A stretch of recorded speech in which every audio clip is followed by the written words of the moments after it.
Every time you cross a time zone, your body initiates a complex chemical negotiation behind the scenes. For most people, this negotiation is entirely invisible. You might feel a little groggy, maybe you need an extra cup of coffee, but your internal systems handle the heavy lifting. Now, consider what happens when that automatic system is shut off entirely. We are looking at a piece from My Adrenal Life today concerning the realities of traveling with adrenal insufficiency.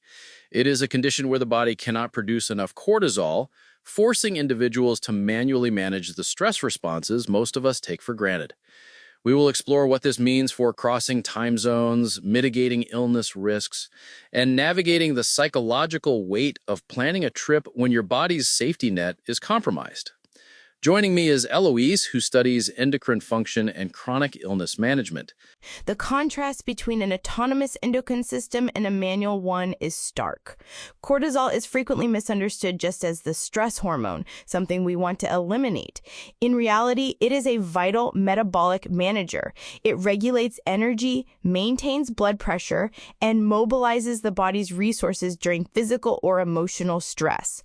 When someone has adrenal insufficiency, their body simply cannot manufacture this hormone in response to demand. The article breaks down different types of adrenal insufficiency, separating them into primary, secondary, tertiary, and iatrogenic.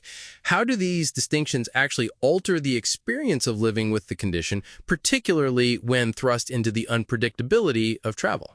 The distinctions primarily revolve around where the system breakdown occurs, which dictates which hormones are affected. Primary adrenal insufficiency, often known as Addison's disease, means the adrenal glands themselves are damaged. According to recent epidemiological data published on Doctor-Patient Info, Addison's disease has an annual incidence of about 4 in 1 million people in Western populations. In primary cases, the glands fail to produce both cortisol and aldosterone. Aldosterone is crucial because it regulates sodium and potassium balance, directly impacting hydration and blood pressure. Secondary and tertiary insufficiencies originate in the pituitary gland or hypothalamus, respectively. In those cases, the body stops sending the signal to produce cortisol, but aldosterone production usually remains intact. Iatrogenic insufficiency is actually quite common. It happens when long-term use of steroid medication suppresses the body's natural access. The type dictates the vulnerability profile. A traveler with primary insufficiency has to be hypervigilant about salt intake and hydration, especially on long flights where cabin air is dry, whereas someone with secondary insufficiency might not have that specific mineral corticoid deficit, but still faces the profound dangers of low cortisol. That explains the mechanical deficit. The article highlights time zone changes as a specific hurdle. I want to understand the mechanics of why shifting your watch a few hours creates such a systemic shock for someone relying on exogenous cortisol. It comes down to the circadian rhythm. The National Institute of General Medical Sciences defines circadian rhythms as physical, mental, and behavioral changes that follow a 24-hour cycle. In a functioning system, cortisol production follows a distinct diurnal pattern. It peaks about an hour after you wake up, providing the energy to start the day, and then slowly tapers off, reaching its lowest point shortly after you go to sleep. When you manage adrenal insufficiency, you take oral medication, usually hydrocortisone, to mimic this exact curve. You take a large dose in the morning and smaller doses later in the day. So when you fly to a destination 6 hours ahead, your pill schedule is suddenly misaligned with the daylight, your sleep patterns, and your body's metabolic expectations. Exactly. Medical resources, including travel guidelines analyzed by Dr. Oracle, suggest that stable patients maintain their usual dosing schedule based on their departure time zone for the initial flight, and then gradually adjust to the destination time zone over 1 to 2 days. If you are traveling eastward, effectively shortening your day, you might need a slightly higher morning dose to bridge the gap. If you travel westward, lengthening your day, you often have to split the afternoon dose to ensure you do not run out of cortisol before the new delayed bedtime.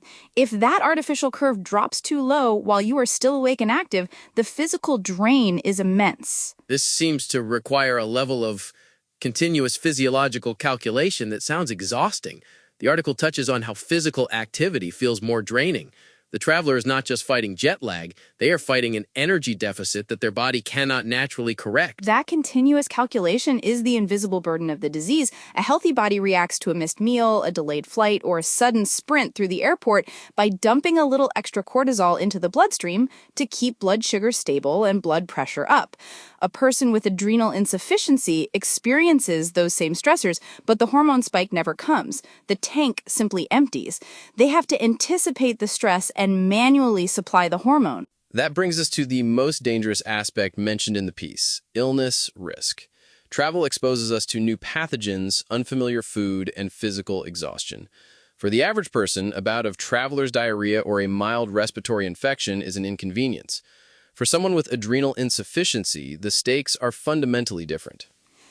The stakes are life and death, and that is not an exaggeration. When a healthy person gets sick, their cortisol production can multiply by a factor of 10 to help the body fight the infection and manage the physiological stress. Without that automatic increase, a person with adrenal insufficiency can rapidly fall into an adrenal crisis. According to the Barrow Neurological Institute, an adrenal crisis involves severe weakness, abdominal pain, vomiting, low blood pressure, and can lead to hypovolemic shock. Gastrointestinal illness is particularly treacherous because if a patient is vomiting, they cannot absorb their oral maintenance medication. They lose their baseline support precisely when their body needs massive amounts of extra support. How does a traveler prepare for a scenario where their primary method of delivering the hormone is compromised by the illness itself? This is where emergency preparation is non-negotiable. Guidelines from organizations like the Endocrine Society and the CARES Foundation emphasize that patients must carry an emergency injection kit, typically containing hydrocortisone sodium succinate, often known as Solucort. If oral medications cannot be kept down or if trauma occurs, they must administer an intramuscular injection immediately to flood the system with cortisol. Furthermore, patients are taught stress dosing. This means proactively doubling or tripling their oral daily dose at the first sign of fever or infection. There is a tension here. We are discussing severe medical risks, the necessity of carrying injectable steroids, and the threat of shock. Yet the article explicitly advocates for approaching planning in a calm, non-fear-based way. How is it possible to remain calm when the margins for error are so narrow? It requires shifting the mindset from a pursuit of absolute control to a practice of gentle awareness. The author of the article notes that travel becomes less about controlling every variable and more about being highly attuned to how the body responds to changes. Fear thrives in the unknown. By mapping out the protocols, knowing exactly how to stress dose, having the injection kit on hand, carrying a medical alert card, and locating the nearest hospital at the destination, the unknown is minimized. Preparation becomes the antidote to anxiety. I question whether that level of preparation allows for actual enjoyment. Travel is often romanticized as an escape from routine, a chance to be spontaneous. If you have to calculate your cortisol degradation rate before deciding to go on a spontaneous evening walking tour, does the condition fundamentally rob the traveler of spontaneity? Spontaneity changes its shape, but it is not destroyed. The article highlights an approach of keeping parts of a routine familiar even in a new place and moving at a slower pace when needed. Someone with adrenal insufficiency might not be able to hike a mountain on a whim without preemptively adjusting their medication, but they can certainly explore a new city if they build flexibility into their itinerary.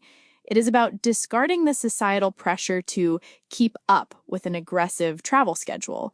True spontaneity for a chronically ill person might mean waking up, assessing their body's capacity for the day, and choosing their activity based on that current reality, rather than adhering to a rigid, pre-planned checklist. The psychological toll of that adjustment must be profound. The text mentions grief over how travel used to feel. That is a powerful phrase. It acknowledges that chronic illness forces a mourning process for a past version of oneself. The National Institute of Mental Health notes that people who have chronic illnesses are at a higher risk for depression and anxiety, often stemming from the constant burden of managing the disease. Grieving the ease of past experiences is a valid and necessary part of the process. Before the diagnosis, travel might have been thoughtless and breezy. Acknowledging the frustration of needing to plan differently prevents that frustration from turning into internalized anger.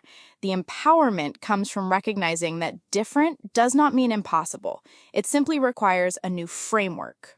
Let us examine that new framework through a practical lens. If someone is planning a multi-city trip across Europe, what specific, actionable strategies bridge the gap between medical necessity and actual enjoyment? First, medication management must be foolproof. Guidelines consistently advise carrying all critical medications in hand luggage, never in checked bags, to eliminate the risk of lost luggage causing a medical emergency. Second, setting phone alarms on the home time zone to manage the transition over the first few days prevents missed doses amid the chaos of travel. Third, proactive hydration and nutrition. Relying on unpredictable meal times can cause blood sugar crashes, which the body cannot easily correct without adequate cortisol. Carrying salty snacks and reliable food sources creates a buffer. There is also the factor of communicating these needs. If a person travels with companions who do not understand the mechanics of the endocrine system, there could be friction when the person with adrenal insufficiency needs to pause, rest, or suddenly eat. Communication is a vital part of the preparation. Companions need to understand that a request to rest is not a preference. It is a physiological requirement to prevent illness. Moreover, traveling companions should be briefed on where the emergency injection kit is kept and how to use it if the patient becomes incapacitated. When the people around you understand the protocol, the patient carries less of the psychological burden. The concept of gentle empowerment struck me as the core thesis of the article. It implies that respecting your body's limits is an active, positive choice rather than a concession to a disease. It reframes the narrative. Instead of viewing the disease as a warden that dictates what cannot be done, the individual becomes an expert in their own physiology. They learn to move through the world deliberately. A patient with secondary adrenal insufficiency caused by long-term steroid use, for example, has already navigated complex medical trauma. Applying that earned resilience to travel allows them to experience the world safely. The goal is not to travel like someone without adrenal insufficiency. The goal is to travel sustainably as someone with it. This conversation highlights a broader truth about how we navigate vulnerable states. Whether someone is managing a chronic illness like Addison's disease or simply facing the friction of an unfamiliar environment, preparation and self-awareness are what actually generate freedom. The manual overrides required for adrenal insufficiency are intense, demanding precise timing and constant vigilance. Yet, by structuring that vigilance, by carrying the Solu-Cortef, mapping the time zones, and accepting a slower pace, the world remains open. The requirement is not to abandon exploration, but to elevate the respect we give to the physical vessel undertaking the journey. If you found this breakdown of the physiological and psychological mechanics of travel insightful, send this episode to a friend who appreciates a deeper look into how the body works.